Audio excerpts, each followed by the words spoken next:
এই মহান মে দিবস এমনি এমনি আসেনি।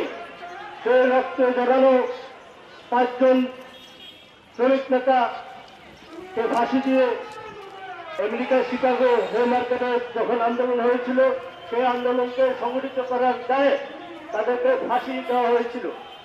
কিন্তু এই আন্দোলন শুধু আমেরিকাই নয়, সারা বিশ্বে ছড়িয়ে পড়েছে।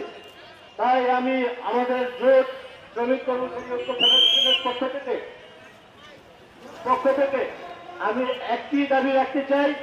আমাদের যে রাষ্ট্রপ্রধান, তার কাছে আমি দাবি রাখতে চাই যে আমাদের আগামী বাজেটে শ্রমিকদের জন্য রেশনিং এর ব্যবস্থা সহ অন্যান্য যে দাবি দাওয়াগুলো আছে তারা সেটা বাস্তবায়ন করবে এবং বিসিকের ভিতরে যে ষড়যন্ত্র চলছে, আমি বিকেএম এর সভাপতি হাতের ছাপ সহ রাষ্ট্রের প্রধান যারা আছে সবাইকে অবগত রাখতে চাই যে বিসিকে যে সমস্যাগুলো হচ্ছে, শ্রমিকদের ছাঁটাই করা হচ্ছে, যদি আরেকটি শ্রমিককে যদি কোনো ছাঁটাই করা হয় বা কোনো ফ্যাক্টরি বন্ধ করা হয়, তাহলে আপনারা বলে যাবেন না এই বিসি শহরে একটি অভ্যুত্থান হয়েছিল, আরেকটি অভ্যুত্থান যাতে না হয় সে আশা ব্যক্ত রেখে আমি আমার বক্তব্য শেষ করছি।